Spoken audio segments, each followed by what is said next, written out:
Hello students of grade 4th, we have been reading chapter number 2, How Plants Survive, and we have reached on page number 16, Aquatic Plants.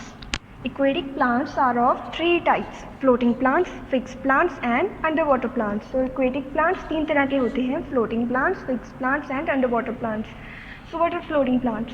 These plants are spongy and filled with air. This makes the plants very light and helps them float on water.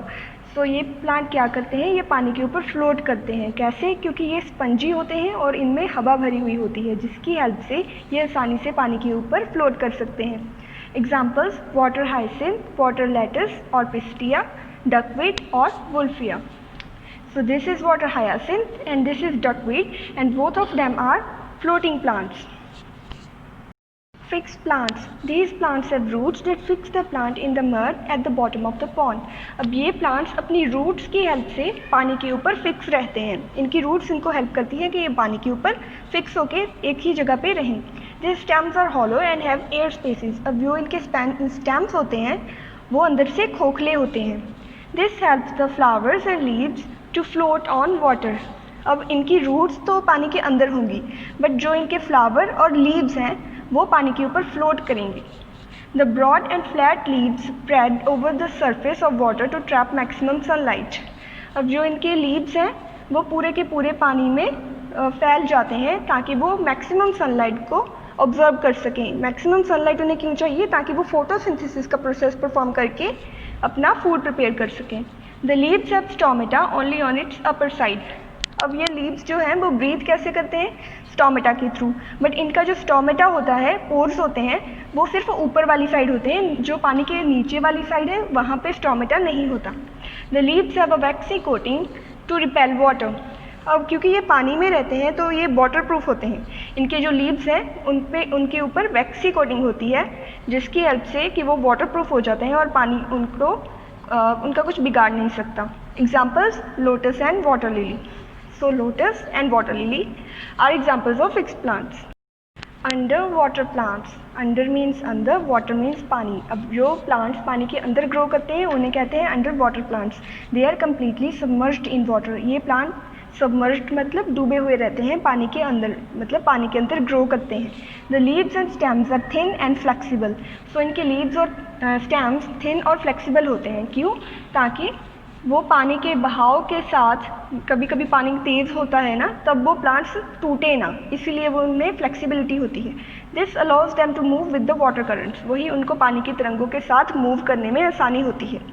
They have narrow and thin leaves with no stomata. अब उनमें stomata नहीं होता पत्तों में. सो वो breathe कैसे करते हैं? They breathe gases dissolved in water through their body surface. वो अपने बॉडी सरफेस की हेल्प से ब्रीथ करते हैं. उनमें स्टोमेटा नहीं होता, वो अपने बॉडी सरफेस की हेल्प से ब्रीथ करते हैं. एग्जाम्पल्स: हाइड्रीला, टेप ग्रास और vallisneria. This is hydrilla and this is tape grass and these both are examples of under water plants. Other unusual plants. Unusual plants मतलब जो आमतौर पे हमें दिखाई नहीं देते, थोड़े डिफरेंट होते हैं. Like we have studied this in the first chapter, some amazingly different organisms. वैसे ही ये भी सेम है. First is insectivorous plants.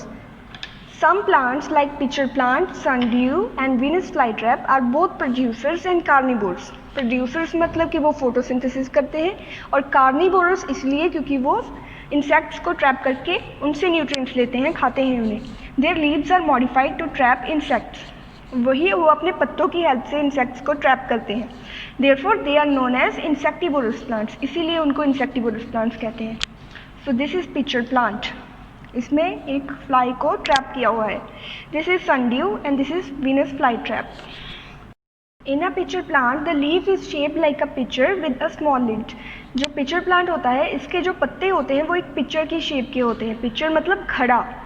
So you can see that it somewhat look like a pitcher. खड़े के जैसे थोड़ा थोड़ा ही लगता है.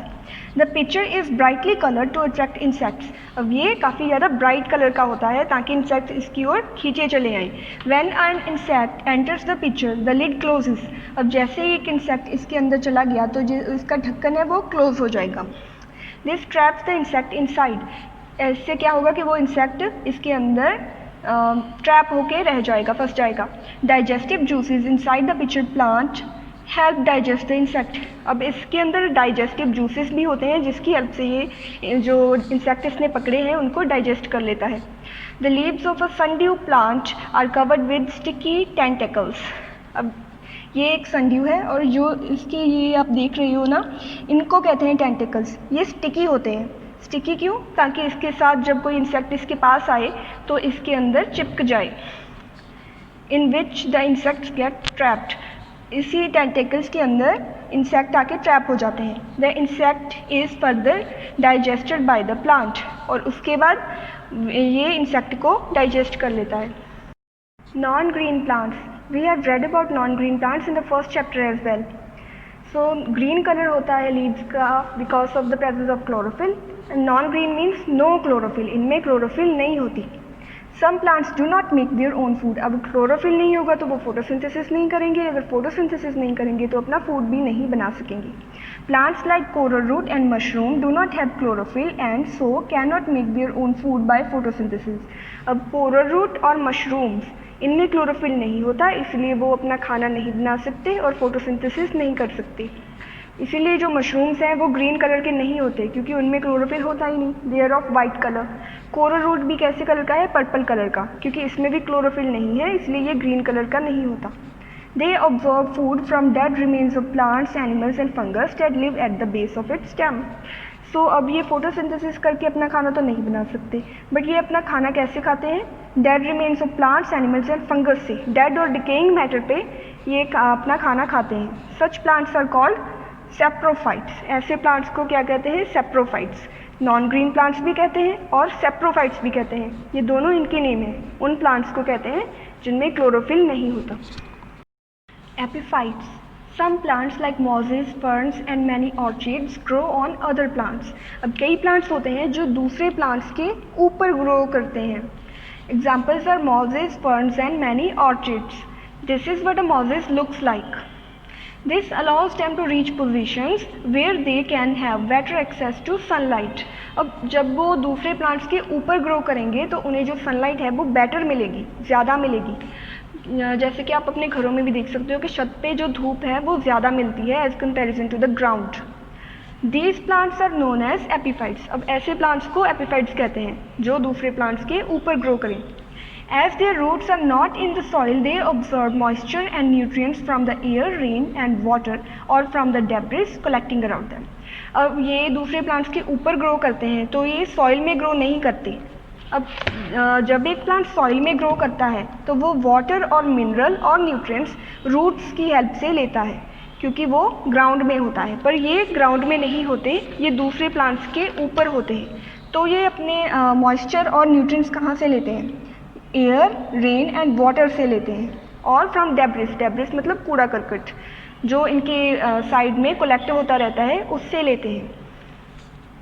Importance of plants to humans. Plants are useful for humans in many ways. First is food. Plants are the main source of food for humans. So जो plants होते हैं वही humans के लिए main source है food का. The food is in the form of vegetables, fruits, grains, cereals, leaves, seeds, mushrooms, etc. They provide the complete food comprising all the essential nutrients, namely carbohydrates, fats, proteins, vitamins and minerals. So जो food हमें plant से मिलता है उसमें ये सारे के सारे nutrients होते हैं. However, for a few vitamins, we may still need to rely on animal foods. पर ऐसे थोड़े से विटामिन्स होते हैं जिसके लिए हम एनिमल्स पे डिपेंडेंट हैं। एनिमल्स से हमें वो एग्स और मीट्स के जरिए थोड़े से विटामिन्स मिल जाते हैं। Clothing, plants are the largest providers of textile fabric. So जो सामान हमें कपड़ा बनाने के लिए चाहिए वो हमें प्लांट से मिलता है। These materials are eco friendly, compatible and less expensive. वो सामान जो हमें मिलता है प्लांट से वो इको फ्रेंडली मतलब इन्वायरमेंट फ्रेंडली होता है, कंपैटिबल मतलब लंबा चलता है, और लेस एक्सपेंसिव मतलब कि ज़्यादा महंगा नहीं होता। The plant materials like cotton and jute contribute to manufacturing of yarn and other clothing fibres. So cotton और जूट ये हमें प्लांट से मिलता है और इसी की हेल्प से क्लोथिंग फाइबर मतलब कपड़ा तैयार होता है।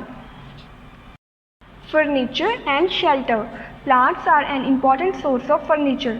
सो हमें जो फर्नीचर बनाने के लिए लकड़ी चाहिए, वुड चाहिए, वो हमें मिलती है प्लांट्स से। Plants are also home to many animals. So shelter किसको प्रोवाइड करते हैं? प्लांट्स शेल्टर प्रोवाइड करते हैं एनिमल्स को। Flowers are used widely by humans flowers को बहुत यूज़ करते हैं। कौन कौन सी चीज़ों के लिए? They are used for enhancing beauty, to convey feelings, and also for their fragrance as incense और perfumes। सो वो सेंट्स और परफ्यूम्स में भी यूज़ होते हैं क्योंकि उनकी खुशबू अच्छी होती है। और कन्वे फीलिंग्स मतलब हम एक दूसरे को गिफ्ट भी करते हैं फ्लावर्स। और एनहेंसिंग ब्यूटी, और घर को डेकोरेट करने के लिए भी हम इसको यूज़ करते हैं। Flowers are also used as vegetables and in preparing medicines. So कई लोग फ्लावर्स को वेजिटेबल की तरह भी यूज़ करते हैं, मतलब उनको पका के खाते हैं, और इनसे मेडिसिन्स भी बनती हैं। Medicines, plants are a great source of medicines. For example, juice of tulsi leaves is used for cough and cold. So कौन कौन से प्लांट्स यूज़ होते हैं मेडिसिन्स में? फर्स्ट इज़ तुलसी, ये कफ और कोल्ड को क्योर करने के लिए, ठीक करने के लिए यूज़ होती है। Turmeric is used in cooking and also as an anti inflammatory. So जो हल्दी होती है वो भी यूज़ होती है कुकिंग में और जख्मों को ठीक करने के लिए। Amla juice is good for the stomach. So आंवला भी यूज़ होता है, स्टमक के लिए वो अच्छा होता है। Aloe vera juice is good for the skin. So ऐसे ही एलोवेरा भी प्लांट है जो मेडिसिन के तरह हम यूज़ करते हैं, और वो स्किन के लिए अच्छा होता है। Source of vitamins, plants are the largest source of essential vitamins to the body. Our body needs vitamins, essential nutrients for normal growth. vitamins होते क्या हैं? वो nutrients जो हमें growth के लिए important है। Since it cannot manufacture it on its own, so क्योंकि हमारी body ये nutrients को अपने आप नहीं बना सकती, तो हमें वो vitamins कहाँ से मिलते हैं? plants से। plants हमें वो vitamins provide करते हैं। Rubber, we obtain rubber required for tire, wiring, seats, etc. from plants. So हमें जो रबर चाहिए होती है टायर बनाने में, वायरिंग के लिए, सीट्स के लिए, वो हमें प्लांट से मिलती है। Biofuels, some plants are also grown for the sake of biofuels. अब कई प्लांट्स को उगाया ही इसलिए जाता है ताकि उनसे फ्यूल बन सके। अब वो फ्यूल जो प्लांट से बनेगा उसे कहते हैं biofuel. The plant fuel is less toxic as it does not emit harmful gases. अब जो प्लांट से फ्यूल बनता है वो टॉक्सिक नहीं होता, टॉक्सिक मतलब जहरीला नहीं होता, क्योंकि ये कोई भी हार्मफुल गैसेस को नहीं निकालता। And is also less expensive, और वो ज़्यादा खर्चे का भी नहीं होता। The plant waste is also use to generate electricity. अब ऐसे कई सारे इक्विपमेंट्स बन चुके हैं जिससे कि प्लांट का जो वेस्ट है उसको इलेक्ट्रिसिटी में चेंज किया जा सके। सम यूजफुल प्लांट्स, सो कौन कौन से प्लांट्स हमारे लिए यूजफुल हैं? आमलास, apples, potatoes, radishes, spinach, anthis, aloe vera. Let's start with the long answer question. The first question is, what are marshy areas? Mention the adaptation found in plants growing in marshy areas. So marshy areas क्या होते हैं और वहाँ पे जो plants grow करते हैं उनमें क्या adaptation है, मतलब उन्होंने अपने अंदर कौन से changes लाए हैं ताकि वो survive कर सकें। So marshy areas, there are some places that have clay soil and plenty of water. अब कई सारी places होती हैं जहाँ पे जो soil है वो clay होता है और पानी भी काफ़ी ज़्यादा होता है। But since water cannot drain away, it collects on the ground. So अब वो clay soil है, इसीलिए वहाँ पे जो पानी है वो जमा होके रह जाता है। These places are called marshy places or swamps. ऐसी ही जगह को marshy places और swamps कहते हैं। Here you can see, ऐसी जगह को कहते हैं marshy places. So mangrove is an example of a tree that grow in marshy places. So mangrove tree example है एक tree की जो marshy areas में grow करता है. Adaptation found in marshy areas. In such areas, roots of the plants grow above the ground in order to breathe. Such roots are called aerial or breathing roots. So ऐसे areas में जो roots हैं plants की वो ground के ऊपर grow करती हैं। क्यों? ताकि वो ब्रीथ कर सकें, क्योंकि पानी नीचे तो पानी है ग्राउंड में कलेक्ट हुआ वहाँ पे वो ब्रीथ नहीं कर सकेंगी, इसलिए वो ग्राउंड के अबव ग्रो करेंगी। उन रूट्स को कहते हैं एरियल और breathing roots. Next question is, how are plants useful to us? Plants are useful for humans in many ways. First is for food. Plants are the main source of food for humans. The food is in the form of vegetables, fruits, grains, leaves, mushrooms, etc. So सबसे पहले हमें food मिलता है plant से। Second is clothing, plants are the largest provider of textile fabric. Third is furniture and shelter, plants are an important source of furniture, plants are also home to many animals. Fourth is medicines, plants are great source of medicines, for example tulsi, amla, aloe vera, etc. Fifth is rubber, we obtain rubber required for tire, wiring, etc. from plants. Third question is explain the adaptation of aquatic plants giving suitable examples. So aquatic plants कितनी तरह के होते हैं? Aquatic plants are of 3 types, floating plants, fixed plants and underwater plants. First are floating plants. Floating plants are spongy and filled with air. This makes the plants very light and help them float on water. So इनकी adaptation क्या होते हैं कि ये spongy होते हैं और इनमें हवा भरी होती है और उसी की वजह से ये काफ़ी हल्के हो जाते हैं और पानी के ऊपर फ्लोट करते हैं। ये फ्लोटिंग प्लांट की अडेप्टेशन है। For example water hyacinth and duckweed. Next are fixed plants. Fixed plants have roots that fix the plant in the mud at the bottom of the pond. अब इनमें क्या होती है, रूट्स होती हैं जो इनको पानी के ऊपर फिक्स करके रखते हैं एक ही जगह पे। Their stems are hollow and have air spaces which help them to float on water. अब ये पानी के ऊपर फ्लोट भी करते हैं और फिक्स भी रहते हैं। फ्लोट कैसे करते हैं? क्योंकि जो इनकी स्टेम है वो खोखली होती है और उनमें हवा भर जाती है जिसकी वजह से ये पानी के ऊपर फ्लोट करते हैं। For example lotus and water lily. Next are underwater plants. Underwater plants are completely submerged in water. अब ये पानी के अंदर पूरी तरह से सबमर्ज होते हैं, डूबे रहते हैं। They breathe gases dissolved in water through their body surface. अब क्योंकि इनमें स्टोमेटा नहीं होता तो इनकी जो अडेप्टेशन है कि ब्रीथ करने के लिए ये अपना बॉडी सरफेस यूज़ करते हैं। For example hydrilla and tape grass. Fourth question is why are insectivorous plants unusual? Give examples. So insectivorous plants unusual, अलग क्यों होते हैं? The answer is insectivorous plants are unusual because they are both producers and carnivores. ये अलग इसलिए होते हैं क्योंकि ये प्रोड्यूसर्स भी हैं, मतलब फोटोसिंथेसाइज भी करते हैं, और कार्निवोरस भी हैं। कार्निवोरस मतलब ये इंसेक्ट्स को भी खाते हैं, जबकि जो बाकी प्लांट्स होते हैं वो सिर्फ और सिर्फ प्रोड्यूसर्स होते हैं, वो सिर्फ फोटोसिंथेसिस करके अपना फूड प्रिपेयर करते हैं। बट ये दोनों चीज़ें करते हैं, फोटोसिंथेसिस भी और इंसेक्ट्स को भी खाते हैं। Their leaves are modified to trap insects, for example pitcher plant and Venus fly trap. अब ये पिचर प्लांट और वीनस फ्लाई ट्रैप, इनके जो लीव्स होते हैं वही इंसेक्ट्स को ट्रैप करते हैं। ये इस तरह से मॉडिफाई हो जाते हैं ताकि ये इंसेक्ट्स को आसानी से ट्रैप कर सकें। In a pitcher plant, the leaf is shaped like a pitcher with a small lid. So pitcher plant का जो लीफ है वो एक पिचर के शेप का होता है, घड़े की शेप का होता है, जिसके ऊपर एक छोटा सा लिड भी लगा होता है। The pitcher is brightly colored to attract insects. अब ये चमकीले रंग का होता है ताकि इंसेक्ट्स इसकी तरफ आ जाएं। When an insect enters the pitcher, the lid closes. जब एक इंसेक्ट उसके अंदर चला गया तो वो लिड क्लोज हो जाता है।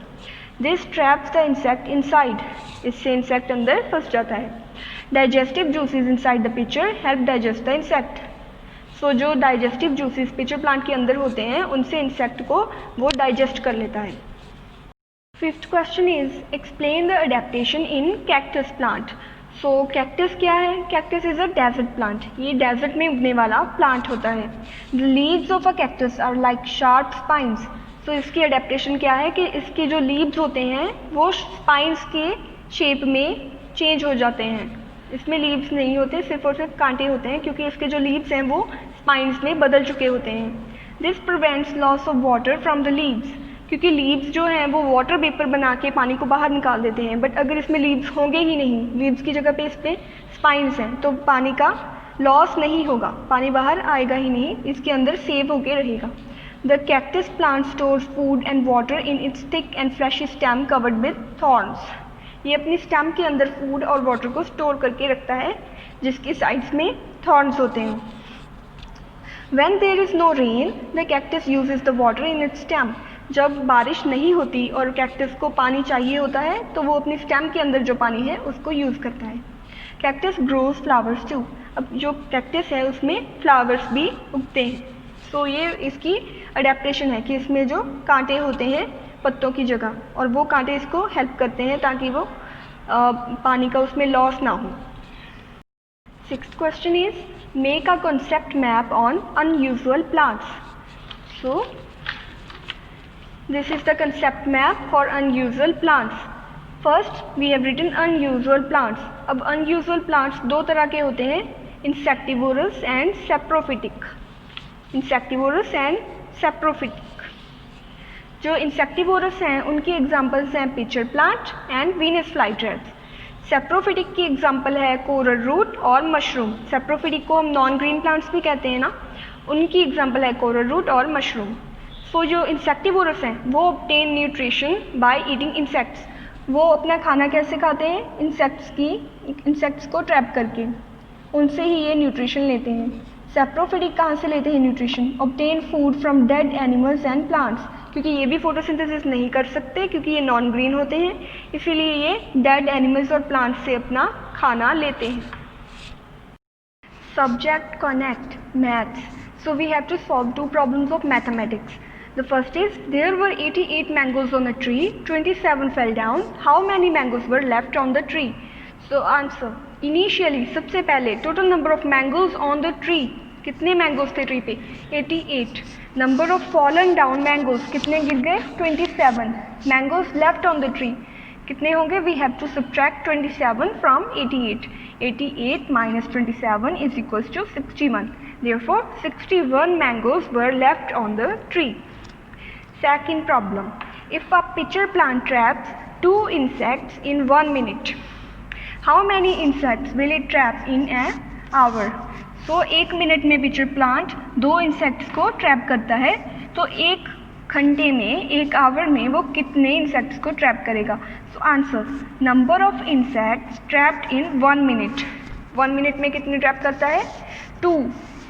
As 1 hour is equals to 60 minutes. हमें पता है कि 1 घंटे में 60 मिनट्स होते हैं। Number of insects trapped in 60 minutes. So अब 1 घंटे की जगह हमने क्या लिख दिया? 60 मिनट्स। सो कितने इंसेक्ट्स ट्रैप होंगे 60 मिनट्स में? So this multiply by this, 60 multiply by 2 is equals to 120. Therefore pitcher plant will trap 120 insects in 1 hour. So 1 our में 120 इंसेक्ट्स को पिचर प्लांट ट्रैप कर लेगा।